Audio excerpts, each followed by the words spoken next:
In a way, science might be described as paranoid thinking applied to nature.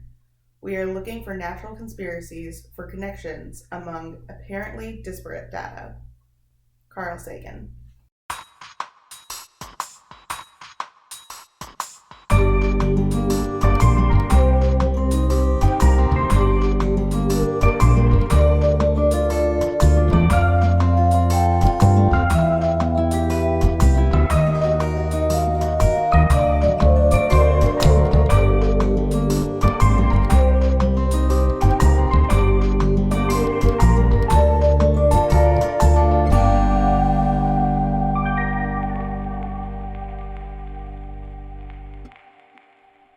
Hey, Hey, bestie. bestie.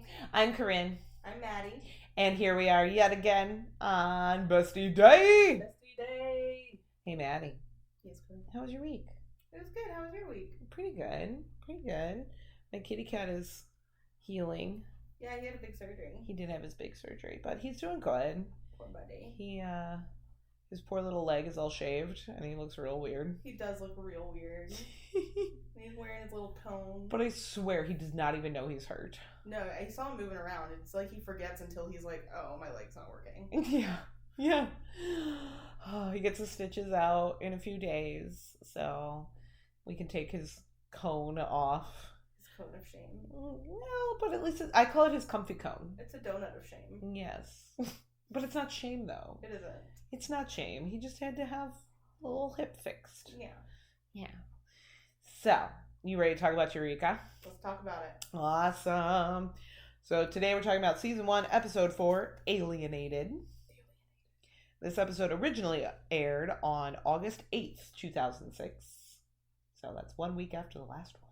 Wow. Yeah. Crazy how that happens. Crazy how that works, especially in the early or mid-aughts that, it was a point in television back then. The aughts? Yeah. The aughts are like the OOs. Oh. Yeah. Never heard that before. I don't know. I think I first heard a British person say it that way. That seems like a British thing to say. But I've heard it a lot since then. Okay. But anyways, yes, the aughts. The aughts. Are like everything from 2000 to 2010. Well, they ought to be. That's for you. Thank you. You're welcome. It was written by Jamie Paglia and Andrew Crosby, yet again. Teleplay by Harry Victor and Dan E. Fresman. The story was Verena Bleal and Betsy Landis. I forgot to write down who directed it. I have it readily available. You should tell me who directed this one. This was directed by Marita Grabiak. Grabiak. Let me see. Marita Grabiak. Grabiak. However you pronounce your name, Marita, we appreciate you. Well done. Yes. Memorable. All right, and here we are. We are at the beginning of the episode. Joe is grading a test. Yes, a test taken by none other than Jack Carter himself. It's true. And he fails. Miserably. But he's so proud of his 53. He is. Third time's a charm. Third time's a Took him 3 times to get to the 53. Third time's still a fail, she says. Well, yes, 53 is still failing. Absolutely. He thinks he passed because it's above 50%. And that's not how weapons work. That's not how tests work. Correct. Unless you're going on a pass-fail system. Correct. But still, that would be a fail. But A, B, C, D, E, F, that's definitely an F. Yes. Yeah. So, sorry, Carter. No weapons for you. No advanced weaponry. No advanced weaponry. You get your little, your gun. You have your handgun. You have your one gun. Yeah. But none of the big guns. None of the big guns. That Joe has. Yeah, those are Joe's. Because Joe aced it. She did. Joe aced the test. She knows every gun. First try. Yep. You would expect that of Joe. Yes. I feel like this is also the first, like, she's obviously, like, sassy in this scene, but it's also the first time we start to see, like, Joe being a little bitter. Yes. I remember when we talked about the first episode, Mm-hmm. you were saying something like, I don't think Joe wants to be the sheriff. Yeah, I didn't get the vibe until now that she's bitter. She definitely is a little upset that they passed her over for sheriff. I honestly just don't think that she was ever just comfortable just being the deputy and just wanted to stay there. She's a go-getter. Yeah. She wants to advance in her career. Mm-hmm. And she knows she's good and she deserves it. and she wants to advance, and who can blame her? Yeah. So I feel for her, but also she's being a bitch. She is, and she's taking it out on the wrong person. Yeah. Carter took the job, but he was asked to do the job. He's not the one that, he didn't say take me over her. He got the job, so it's not his fault. Right. I understand her being upset if she were upset at the right people. Yes. Because yes, she did get passed over, and that's crap. Right. But not Carter's fault. Right. But then the phone rings. Joe makes him answer it. Passive aggressively. Yes. Joe is all kinds of passive aggressive. All kinds. In this episode, in particular, and I mean, again, we can make space for it. We can understand, but also, Joe, direct it. Yes. In the proper area. Yes. Because the passive aggression ain't gonna get anything done. No. It's not a good look. So the phone rings. Joe makes Carter answer it. It's boys' night at Spencer's. Boys' night? Oh, yeah. Before the phone rings, we see that it is. Yes. Boys' night at Spencer's. My first note, nobody touches the Master Commander. Nobody touches the Master Commander. Phrasing, Spencer. Phrasing. Even Fargo is thinking, phrasing. Because the look on his face. Yes, absolutely. I think that's one of the reasons I love Neil Grayston as an actor, is just his small facial expressions that if you blink, you'll miss them. Yes. But if you don't blink and you catch them, they're hysterical. The timing of them is always perfect. Of course, Spencer went all out with the AV setup, because in Eureka, no one does anything halfway. Nope. And so this is surround sound to the 10th degree. It is giant TV. He's got the Master Commander remote control. Yes, no one touches it. No one touches it. But it doesn't just control the TV. Did you notice he turned off the lights with it too? Yeah, it's the Master Commander. Yeah, so it's a universal remote. Yes. And it's like the OG like AIs before they were in everybody's homes. Right. Yeah. Now the sheriff phone rings. Passive aggression from Joe, to be answered with passive aggression from Carter. Yes. And I even wrote down, these two need to work out their shit. They need to just sit in a room and hash it out. They do. They need to just have at it so that they can put it behind them. Yep. But here we are. So he still sends Joe out on the noise complaint. Yes. Much to her chagrin. Yes, she was not happy. No, but she goes anyway. And it's so loud over at Spencer's that they don't even hear her banging on the door, coming into the trailer, even like shouting right above them. Right. They're like, oh, what? It's too loud? I don't know what you're talking about. Exactly. But then Joe gets interested in the movie also. She does. She's loving it. Yeah. She's here for it. Everyone watching it is so entranced. Yes. Like obsessed level entranced. Mm-hmm. Not just like, this is a good movie, but like, we cannot peel our eyes away. Yes. So the movie's over. Everyone leaves, a little freaked out by the movie, because when Joe says, I gotta go, everybody's like, oh, we'll walk you out and be all manly and stuff, but really they want to walk out with Joe because she'll protect them. Yes, absolutely. And that's 100% how I think it was supposed to be read. Good. Like, yeah. Like, no, we're freaked out, but we'll pretend we're all manly and walking you out, little lady. But no, they're like, please protect us. Yes. Lady in charge. Thank you. And then Spencer goes, 6 hours till I have to go to work. Hops in the chair to watch the movie again. Yes. I mean, relatable, because you remember when you were young. You are still young. I remember when I was young going, I could pull an all-nighter just fine. And I did. I pulled all-nighters 36 hours. I was fine. And I could function. Now, if I don't get at least a few hours of sleep, like every few hours, I don't know. I have no sleep schedule. Right. The nature of our job. But yes. But I do need naps. Yes. If I don't get enough sleep. Or I need to sleep every day. Mm-hmm. And if I don't, I'm worthless. But I remember in my early 20s when I could just be like, nah, I just won't sleep. Yeah, I'm just gonna go for it. Yeah, I got other things I don't want to miss. I want to do. I'll sleep when I'm dead. Yes. And now I'm like, I'll sleep at every chance I get. One of my catchphrases in my 20s was, sleep is for the weak. Don't you wish you could, like, have all of that sleep that you missed? Like, just in one, like, a quick little, like... Hibernation? Yeah. Yeah. That sounds so great. Okay, let's not nap now. Yeah, I think both of us just, like, dissociated with the idea of just, like, sleep for more than, like, 2 weeks. It just sounds lovely. Yeah, and I think both of us slowly closed our eyes for a moment. just a slow little nap. Yeah. Okay, we're back. All right, here we go. Back to the episode. Yes, we're at GD. Right? No, not yet. Not yet. Not yet. We're not going to GD yet, because as Spencer is watching this movie, the wind is picking up, and the TV is going on the fritz, and it's all spooky. Spooky. And then we go to the outside of the trailer, and you see Spencer's mailbox with his first name on it. Apparently, yes. Spencer doesn't have a last name. Yeah, Spencer's just Spencer. Everybody just knows Spencer. Yes. There's no other Spencers in the town, apparently. Really? But for that, I don't know why I noticed that. I just thought it was weird. We see a bright light from above, and then we get the credits. Yes. Bright lights from above. What does that mean, Maddie? Aliens. Aliens! It always means aliens. Always means aliens. You know, you get the bright light, you get abducted, you get sexy things happen, and then you get put back. Yes. Somewhere. Mind the tentacles. Be careful with Vincent's tentacles.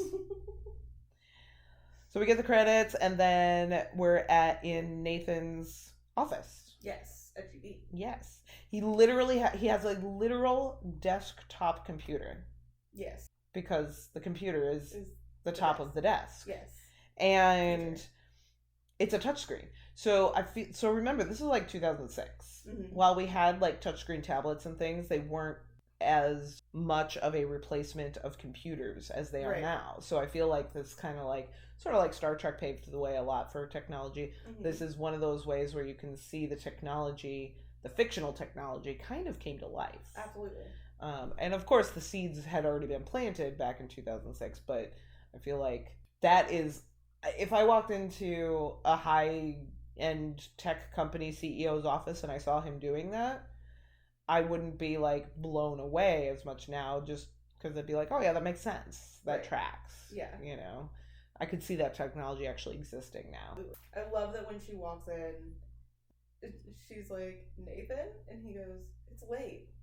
She's like, it's 7 a.m. He's like, oh. And that's just really relatable. Yeah. Like, oh, it's been a long day. Maddie, it's 10 a.m. Oh, yeah. Yeah. No, but that's the thing, is he was there all night. Yes. So he thinks it's still night. He got so distracted, caught up in work. Yes. And doing whatever he's doing on his desktop, that he lost track of time. So he thinks it's 11 o'clock at night or 2 o'clock in the morning, but it's already 7. You can tell he's frazzled. Yes. And it's budget related. He's a little stressed. Yeah. He's a little stressed. He cares about his job. He does. Which is lovely to see. It is lovely to see. You know? He's arrogant, but he cares about his job. There's things he cares about. Yeah. And Global Dynamics as a company is one of the things he really does care about, which is good because that's his job to care about it, you know, but I think it's more than that. As the director, yeah. Yeah. So I think maybe he was a good choice for director.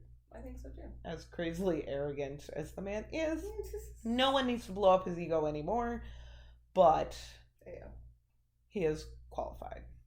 Yes. So then we get a little walk and talk with Allison, Carter, and Joe. Yes, because Nathan asked Allison to check in with the sheriff, try to keep things quiet. The congressman's coming.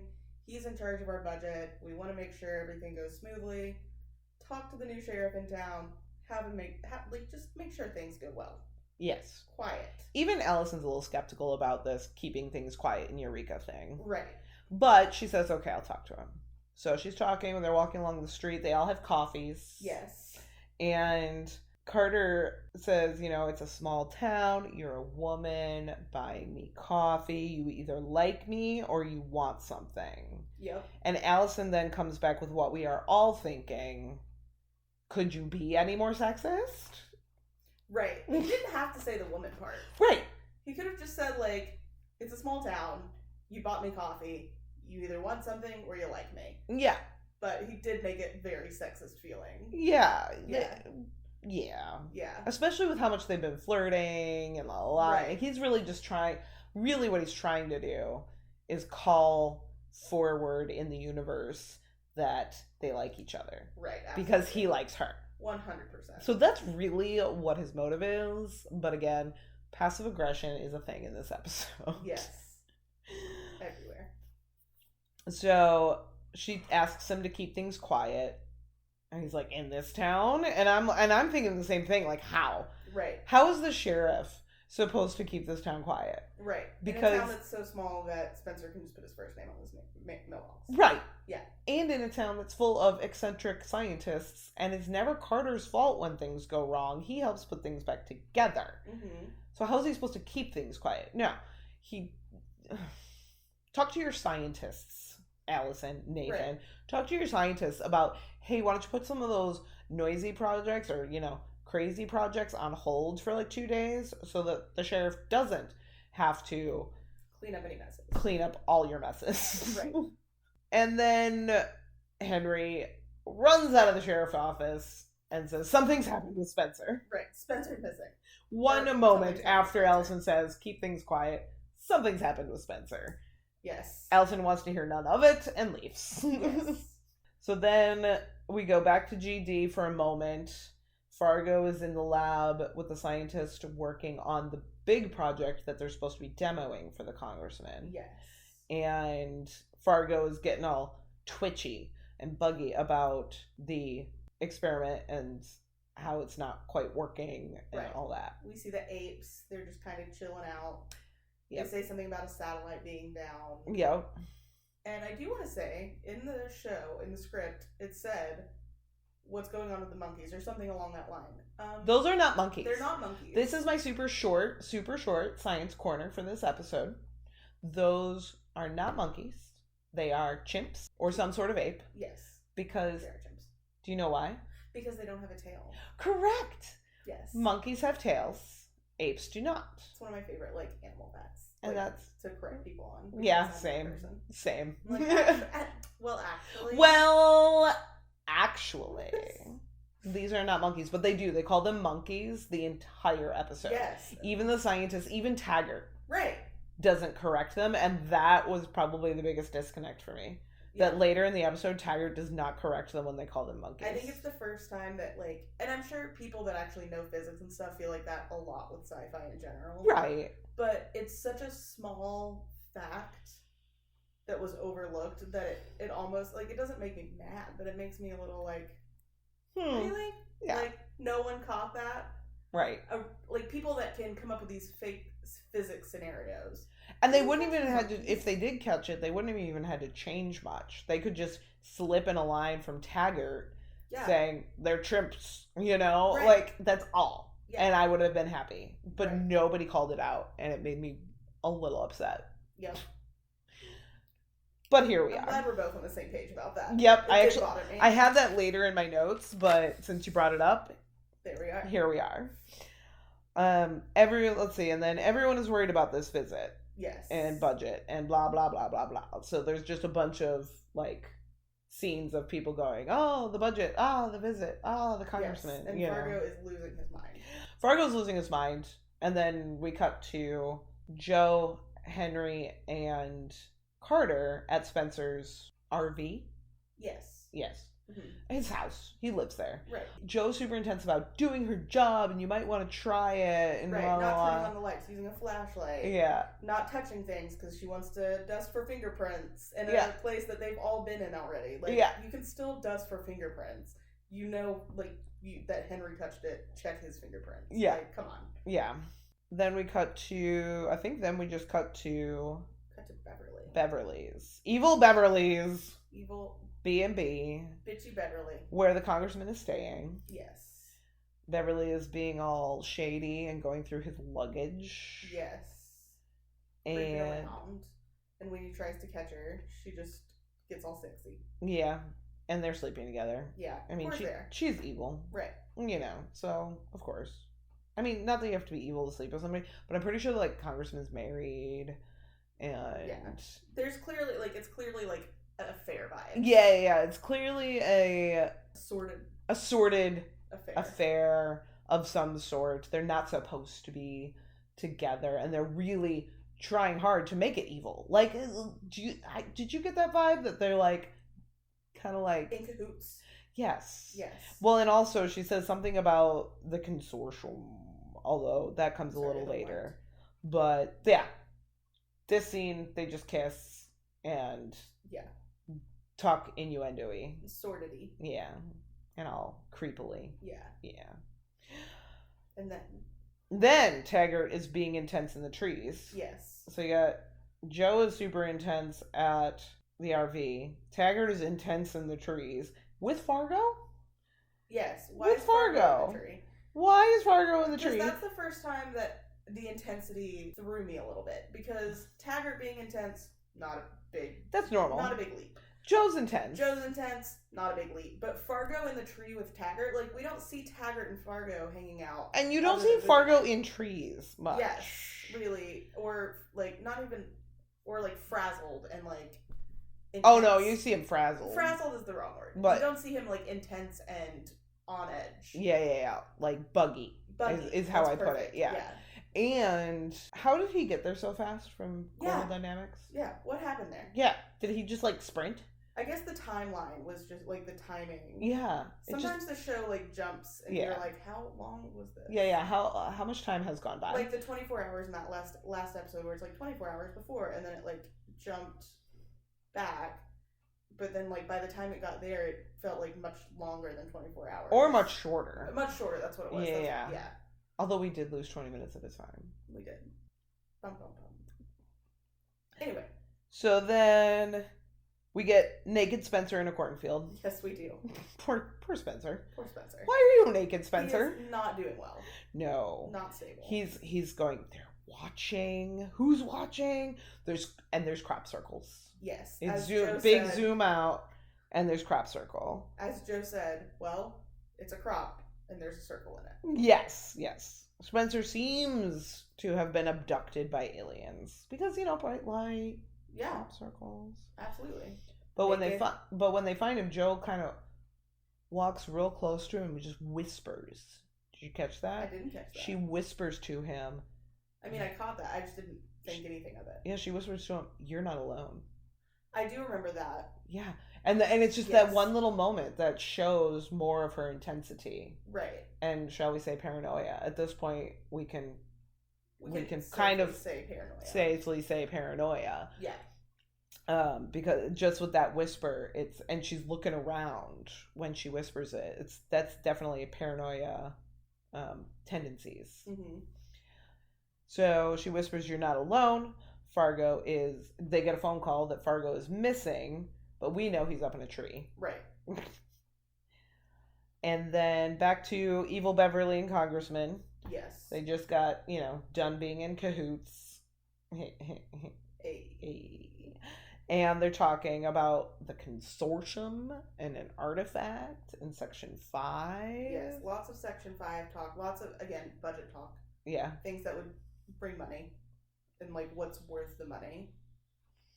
Yeah, but you mentioned something called the consortium, which I think is the first time we've heard. It is the first time we've heard that word. Yeah, and the first time we've heard of some sort of artifact. Yes. Spencer. They take Spencer to Beverly's because he is in obvious need of some help. Yes, at this moment in his life,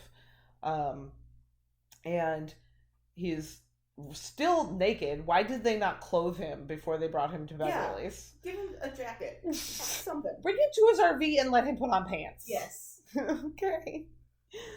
But he's still in a blanket. He's talking to Beverly. He's like clearly messed up. And then he sees the congressman's face and it like changed. But he won't say anything about it. Yeah, it's like there's something crawling in it. because he's terrified. Yeah. So absolutely. he won't say anything. I think, cut to commercial on his terrified face. Mm-hmm. When we come back from commercial, Carter worms his way into the demo just by flashing his badge. Right. He's like, I'm here to do my job, and then he goes. He's like, you called me, haha, I'm doing what I want. Right. That's not how it works, Carter. It's not. It's not at all. No. He had to have special clearance just to, like, get into, but yeah. Yeah, but here we are. And the chimps, because we're not going to call them monkeys. We are not. The chimps don't do what they're supposed to do during this demo. They're just and of course, the congressman is unimpressed. Very. But he is trying real hard to get into Section 5. Yes, but when we find out the chimps aren't reacting, they're talking about what that project is. Yes. And they're talking, it's the PX319. Yes. And it transmits a low-frequency signal that delivers a subconscious message of fear and paranoia to the amygdala. Is it just me, or is the word amygdala, like, kind of a sexy word? Like, if I didn't know what it was, that it was part of your brain, I'd be like, my what? Yeah. Yeah, I could see that. Yeah. Like, I went to school for neuroscience originally. Oh, okay. Like, I love the brain. Not mine, but everyone else's brain's awesome. I love your brain. Thanks. But, like, the amygdala was always one of my favorite... Like, it's probably one of my favorite words in language. It's a great word. It just feels great. It does. Amygdala. And I really want to hit on someday by being like, you've got a really hot amygdala. That might be weird since it's, like, your fear and, like, adrenaline center. Not adrenaline center, but, like, it controls your primal instincts, basically. Primal instincts. Maddie. Maddie. Yes, friend. I love your amygdala. Thinks it's broken. That's a joke because I have anxiety, for those that are wondering. That's okay. But yes, but we also learned that this project is $80 million. That's a lot. Yeah, especially back in 2006. Yeah, we need a. I'm gonna find out what inflation is. I was gonna say we need an inflation calculator for this because I mean 06 wasn't that long ago. No, except that it was 8 years ago. No. 18 years ago. Holy, why am I old? It'd be about 120 million now. 120 million? Yeah. That's 120 million now. I mean, I don't have that laying around in my cash stash or anything. Can't just order some. No, can't order that kind of money. No. So their $80 million project is on the fritz. Yes. It seems to not be working, and right. This is bad news for Global Dynamics and their budget. But the congressman is trying real hard to get into Section 5 because he has that inside information about the artifact. The artifact. And the consortium. The consortium wants to know what the artifact. The consortium knows about the artifact. Hang on, so I think I missed the word consortium. Consortium? Consortium. Mm-hmm. In the show, because I think my brain was like, don't know that word, moving past it. Oh, okay, so when Beverly is talking to the congressman right after they do it, she says, oh, the consortium called, or he says something about the consortium. Okay, so that's probably the them. It's the them, it's the they. It's the they. Walter was talking about. Yes, is what you're kind of led to believe. Mm-hmm. But yes, so he's trying real hard to get into Section 5. And now Vincent is missing. Yes. And Joe is making really good points at this point. Now that because they are back in the sheriff's office. We're back in the sheriff's office. And Joe is making very good points. But Carter does want to work together. Yes. And Joe is saying, people don't know you. Mm-hmm. If they're worried, they come to me. Yeah. Like, you're nothing. Yeah. Like, and this is where she gets super bitter. Yeah. Yeah. And this is where really we find out that she's bitter about being passed over for the job. Yep. And again, making good points. Being passed over sucks. And she wants to continue on in her career. But Carter does want to work together with her. She kind of lulls him into false security. Yes, and then knocks him out. Then knocks him right out. With the butt of one of her big guns that he can't touch. Yes. Spencer, we find out, because Carter comes to, awakens from unconsciousness, to Henry standing over him with a log. Yes. That he found at the crop circle. Yes. Jack takes Henry down because he's afraid. I mean, fair. Somebody's standing over me with a log and I just got knocked out. My brain's probably not functioning at the moment. But have you ever passed out before? Like lost consciousness? I don't think so. Yeah, you come to swinging. Well, I come to swinging. I've been put out for surgery. Yeah, but that's different. I was gonna say that's way different because then when you come out, you're all groggy. Yeah, because when I got put out for surgery, the first thing I heard a nurse fiddling with stuff next to me or whatever, and I just opened my eyes and my first thing was, "Is my dad here?" Because he hadn't gotten to the hospital yet when they put me under.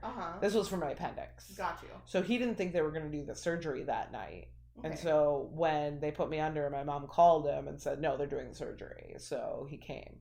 But yeah, the first thing I said, "Is my dad here?" Yeah. So then Henry shows the log and said, "I found this in the field." Yes, I think Spencer spent all night rolling it because his hands were messed up. Right. So this would explain the messed up hands and the crop circles. Yeah. And Joe, then they stand up and they look around and they see the weapons cabinet, not cabinet, but like thing that comes down from the ceiling. They see the weapons thing empty. No guns. I loved, Henry says, "Please tell me this wasn't full of weapons." Jack says, "It wasn't full of weapons. Are you lying?" "Yes." Yes. And Henry then explains Occam's razor. Yes. To Jack. Oh my gosh, my brain just... Yes. Henry explains Occam's razor to Jack. Yes. In a pretty relatable way. Yeah. So good on Henry. Yeah. He's really good at explaining sciencey stuff to Jack in ways that Jack can process. Yeah, it's like explain like a vibe kind of stuff. Right. And like another really good example, and I've never I've heard the term Occam's razor, but I've never done a lot of like deep dive into it. But it's essentially when you hear hoofbeats, think horses, not zebras. Right. Like it's the fewest assumptions. Yes. To get to a conclusion. Yeah. Yeah.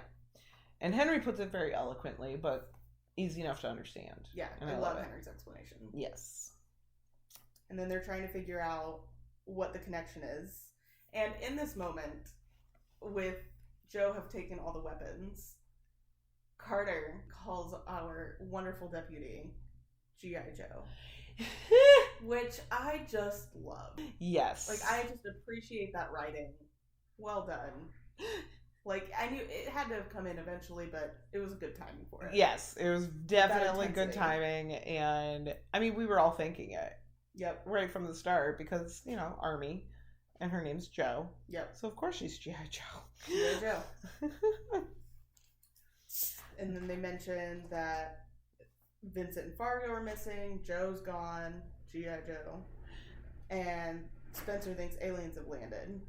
And they kind of put together that maybe they're all connected. Yes, because they were all together at Spencer's house. Right. For movie night. And something happened. And Carter says, "Please tell me you don't believe in aliens." That's how we got to Occam's razor. Yes. And so then we get back to global dynamics. Yes. The congressman wormed his way in and got himself into Section 5. Mm-hmm. Stark is taking him down there and says, here's the drill. You only get X amount of time because then the radiation is too much. And then you got to get out. And he's like, "Well, you're not coming with me?" "Well, we could only afford one suit." Right. Mr. Budget Man. Mr. Budget Man. So they get the congressman into the suit. And the first thing I thought this time around watching it was that this suit looks just like the underwater suit that you got to like play and take pictures in at the Living Seas at Sea Base Alpha at Epcot in the 80s. And I'm going to show you a picture, Maddie. Okay. And if I remember, hopefully I will, I'll put this on the Instagram also. But there's me in it. Oh my gosh. Am I right? That's exactly what it looks like. Yeah. And you're so little. I am so little, I can barely see out the top. But here's my sister in it. She's so short too. She's like, ah. Perfect. And I would say this was circa 1985. Wow. It had to have been 85 because I look like I'm maybe, what, 6 there? Yeah. Yeah. So, Probably a little bit older, but yeah. older? So maybe it was 86 or 87. Yeah. Because I was born in 81. But, yeah. Because this one's me. This one's my sister. And then these two are our cousins. Yeah. Circa 80s. Yeah. Somewhere in the early to mid 80s. Oh, yeah, here we are. Here's my sister and I. My little bob haircut. We all had it. We totally did. Absolutely. At that age. But yeah, so it reminds me so much of that suit from Seabase Alpha. Yes. And that's... I was watching this scene and just giggling. I'm like, I'm back in Epcot. Like, why is this radiation suit a serious, like, underwater... Right. Space scuba suit. Something. It's one of two. It's very weird. So, the artifact, as Stark puts it, is terrestrial in origin, but they don't know who created it. Yes. And when the congressman sees it, he says, my God.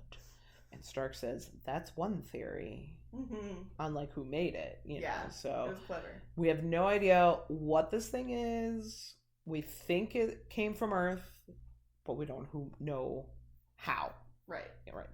So, we're back at Beverly's. Allison and Jack are, motoring over to Spencer because they're afraid that the rest of the bunch is coming to get him. Yep. And Jack makes a comment about never being able to pass the test. Mm-hmm. And Allison goes, it's not that hard. So obviously Allison passed the test. Right. Allison can use all the big guns. Yes. Spencer's all paranoid, but he's kind of speaking truth. Mm-hmm. Oh, he says their leader is here. He looks human, but it's just a guise. Yes, we can still surmise that the congressman is still a human. Right.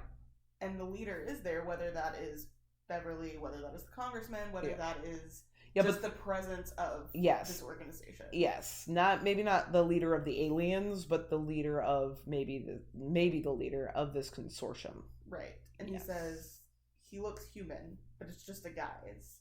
You can see it. I mean, not that I think the congressman isn't human, but he is putting on a guise. Yes, there is something nefarious. And they've infiltrated the government. Yes. That's the other truth speaking. Yep. Yes. Taggart, Joe, and Fargo and Vincent find Faraday. They find the congressman. Yes. And they think he's an alien. So Taggart darts Nathan.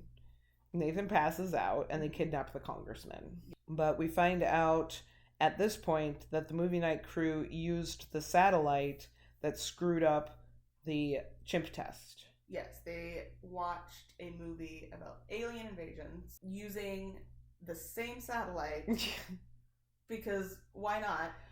Yeah, I mean... Pick another satellite, my dude. But I don't think he knew. He just saw a satellite. He didn't know Spencer, because I don't think Fargo was in on Spencer's whole deal with bouncing satellites. Yeah. He just knew that Spencer was getting this movie.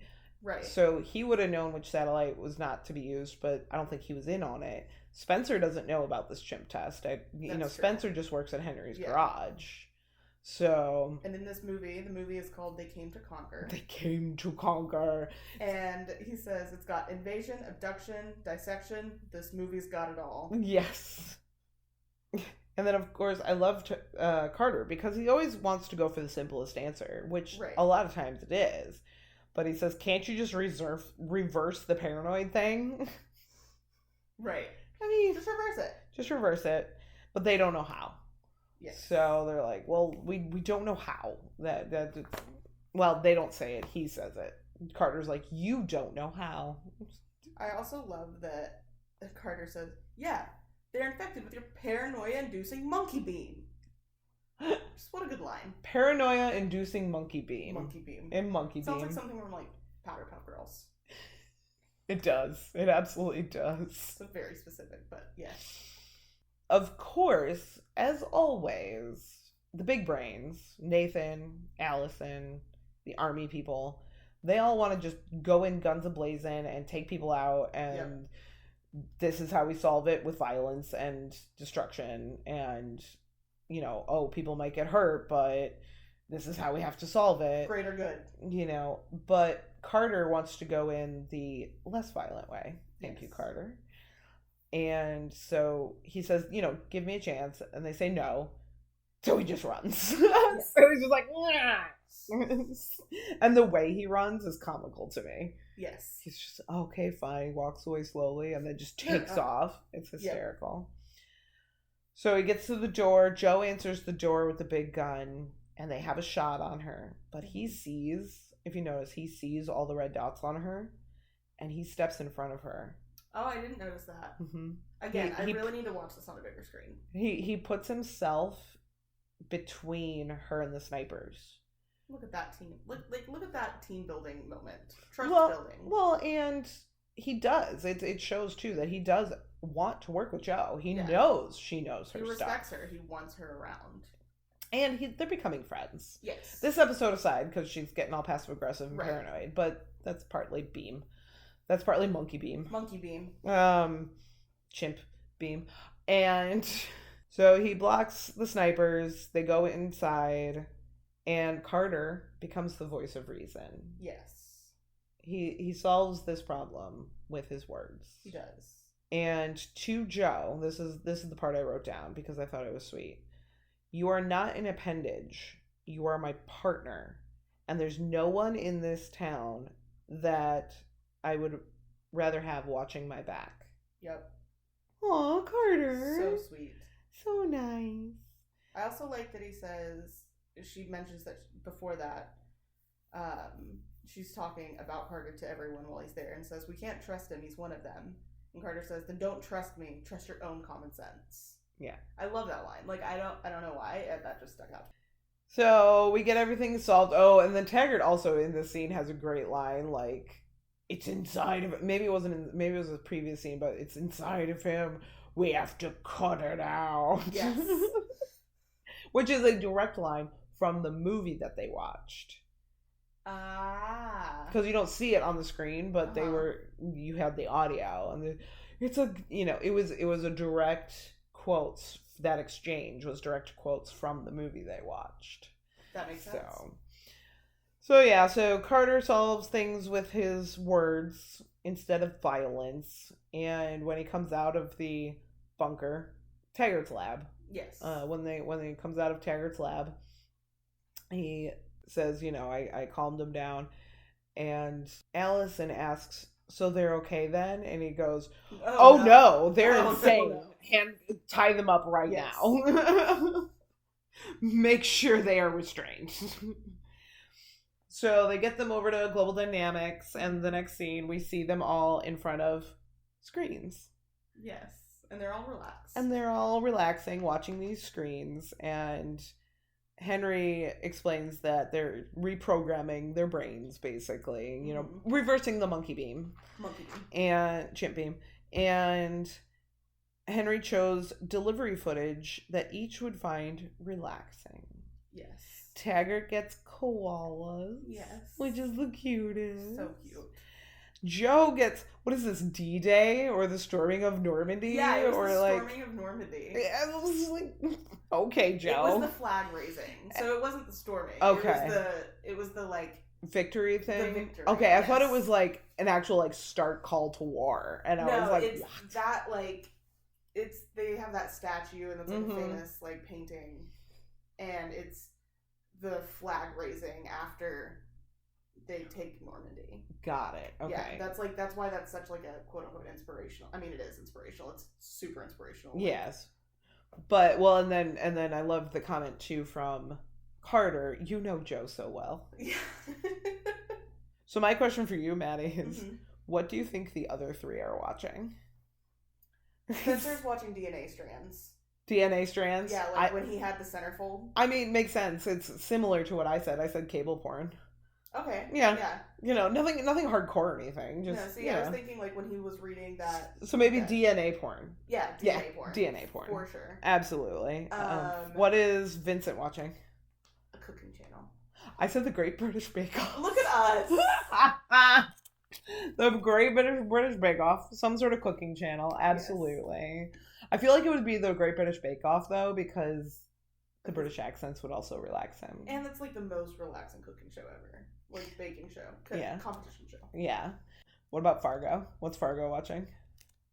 Fargo's watching like a physics demonstration. No. Fargo is watching Buffy the Vampire Slayer. Oh, was he? Oh, well, I don't know. Oh, okay. This is in my brain. Fargo's watching Buffy the Vampire Slayer, so specifically the episode Superstar. Okay. Where Jonathan does the spell to make himself look all cool. Think about it for like 3 seconds. This makes so much sense. That is the episode of Buffy the Vampire Slayer that Fargo would watch to calm down. Absolutely. Mm-hmm. You're right. I just thought it was funny because we only see Tiger and Joe's. We don't see the other three. So. Oh, it was a fun game. I thought that was fun. So then we get back to the sheriff's office. Mm-hmm. And Joe makes an accommodation for Carter. Yes. She's asking him about the guns. He's answering. He's putting them away as he's naming them. Yes, and talking about them. They're discussing. She's asking questions like, what kind of magazine? And he thinks she's just trying to help him study. Right. But he says something about, like, I'm not good at the written. Yeah. And she says, this is the test. Yeah. Nobody said it had to be written. Yeah. So we love an accommodation. We love the teamwork. We love the building of trust. Well, and so relatable for a lot of people. Like, for me, I'm really great at written tests. For some reason, I just test well. Absolutely. But for a lot of people, just translating it from your brain down to paper doesn't work. Yeah. It's the same as why I would rather, like, write an email or a letter than to talk to someone one-on-one about it, like a heavy subject. Right. Like, I know what is up here. Yeah. That's why when we do this, I have to stare at you like we're having a normal conversation, not like we're doing a podcast. Recording. Yeah. This is just a conversation between two best friends. Yes. Because it is. It is. A lot of people, though, that don't test well, that are not good at... It's just because it's written. Mm-hmm. And a lot of colleges now, and even when I was in college, before this show aired... Gosh, I'm so old. I'm so old. I was a freshman in high school. But even when I was in college, there were ways that you could talk to your professors about taking your test oral exam instead of written. Yeah. If that is something that would help you prove your knowledge. Because that's really all a test is meant to do, is to prove that you have retained the information. Yeah. You know. It's an ADHD accommodation, too. Absolutely. Mm-hmm. So many ADHD kids would do way better with... Yeah, because they're, like, when you're looking at the paper, your brain can go all over the place. When you're talking, kind of, for ADHD, it's a little more... Focused. Yeah. Awesome. Couldn't think of the word focused because I have ADHD. My brain was already done with that sentence. Already done. It had moved on. And he does great. He did great on the test. Mm-hmm. He can probably now use the big guns. Yay. Yay. But we still don't know who's supposed to answer the phone. Joe still makes him answer the phone. Yeah, I know. You gonna get that? Yeah, they're still... They're in his place a little. They're obviously still going to have a few things to work out. Right. Power dynamic wise. But they're getting there. Yeah. They are definitely much more working as a team. Yes. So, which we love to see. We love to see it. Yes. Now, there's no theoretically drop in this episode. Henry does not say the word, which is making me upset. I'm wondering if he says it nearly as much as I think he does in this show, but I'm still going to be watching for it every episode. No new job titles, except I was thinking about it. Maybe we could call him acting deputy when Joe is under the influence of a paranoia beacon. But that's a really long job title. That's a big stretch. It is a big stretch and a really long job title. So I don't think it's official, so we won't include it. Yeah. Because we had seen him with the forensics background before. Yeah, I mean, he is forensics. Yeah. Yeah. So no new job titles either. But I'm sure there will be more. There will. So Maddie. Yes, Rin. Smash pass. All right, let's go. Congressman Faraday. Pass. Oh, hard pass. Also, can we talk about the name Faraday? Like, they added another science name. Oh, they absolutely And also, did. all I could think of was Daniel Faraday from Lost. The entire time. Same. And I liked Daniel. I know you love Daniel Faraday.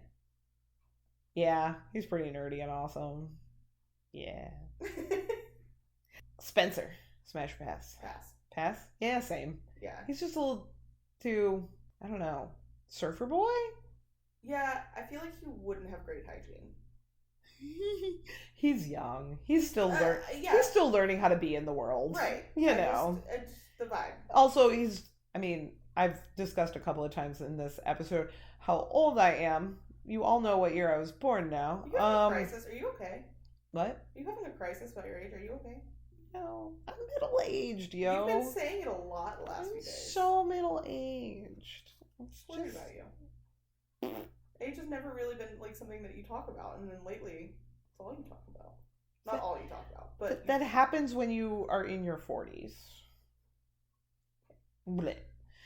But in any case, this is just me checking in on you. As an old lady, though, Spencer's too young for me. So, no. Also pass. But what about Spencer's AV setup? Smash. Yeah. For me, pass. I've never been one for like all the bells and whistles. I just need a TV and I need to hear it. I don't need the surround sound. Yeah, I mean, to be fair, I watch most things on my laptop or my phone, so it'd be smash to have it, but pass to probably use it because I'm lazy and I would rather just pick up my phone and watch something on there. Oh, okay. Yeah. I'm all about that streaming life. All right. Smash or pass? Alien abductions. Pass. You know, I'm on the fence. Why did I figure it? Like, I was just like, yeah, that's about right. Because in a way it's like scary, but in another way it's like bad 70s porn. I don't know. I mean, it also depends, like, I just feel like when I think of alien abduction, it's a pass, but like there's aliens and like Star Trek and stuff that sure smash. Right. I would let some Vulcans abduct me. Yes. Yeah. And we put abducting quotes there. You know, because it's like, are they abducting you if they're like, hey, you want to see my ship? Right. Is it like a kidnapping? Because that's hot. Because if they literally just like smash you over the head and grab you and take you, that's one thing. That's scary. But if they're like, if any alien comes to me and is like, hey, you want to check it out? I'll be like, yes, and I need to know about your anatomy. Yes. And what kind of probes are you working with? True. Is it like, I mean, if you have a spaceship, I'm assuming that you can just do it like a scan. Like, I'm sure you have an MRI machine. Right. Yeah. Right. I feel like a probe is the least efficient way to get information about the body. So I am still on the fence. I think if it's a consensual quotes abduction, like more of a invitation, alien invitation, I would smash. Smash or pass. Occam's razor. Oh. Smash that. I tend to get pretty logical. Yeah. Smash. For sure. Yeah. I'm not going to leap to conclusions. Unless somebody like that's supposed to call me hasn't, or like I can't reach Vince or something, and so suddenly he's dead in a ditch. Right. I mean, my anxiety passed, but my real brain, smash. Oh, okay. Yeah. Same. Yeah. Yeah. I just have worst case scenario brain. Right. You know, I wouldn't leap like. So say I call Vince, I'm on my way home from work. He's supposed to be home. He doesn't answer. I'm not going to leap to he was abducted by aliens. Right. But I might leap to he had a heart attack and died in our bed. Like it's bad. I get it. I do the same thing. So then I get home and everything's fine. Yes. Well, and good, but it's that worst case scenario brain. Like, why aren't you should be answering? There's no reason you shouldn't be answering. And so immediate brain is he fell off the roof. Something weird like that. Yeah. But then, of course, I get home and he's like, my phone's on charge in the other room. And I'm like, well, that makes far too much sense. Right. So, you got anything else for me today? That's it. That's all we got. Madi and Rin are a pair of best friends and photographers. We have no affiliation with Sci-Fi Channel or the producers of Eureka. This podcast is for fun, and everything we say is our own opinion and thoughts. Nothing is official. Email us at youshouldwatchpod1@gmail.com. That's youshouldwatchpod, the number 1, @gmail.com. Find and follow the show on Instagram at YouShouldWatchPodcast, all one word. Find and follow Maddie on Instagram at Anna Madison Photography, all one word, and find her on the web at annamadisonphotography.com. Find and follow Rin on Instagram at Rin Photo Studio, all one word, and find Rin on TikTok at Wonderin. That's WONDERRIN. Be warned that the TikTok is scattered and ridiculous and contains lots of cats. A big, big thank you to John Eric Copeland for the use of his song written for this podcast as the intro and outro for this show. John Eric Copeland is the founder of From the Moment Music at fromthemomentmusic.com. Thanks for listening. Bye, besties!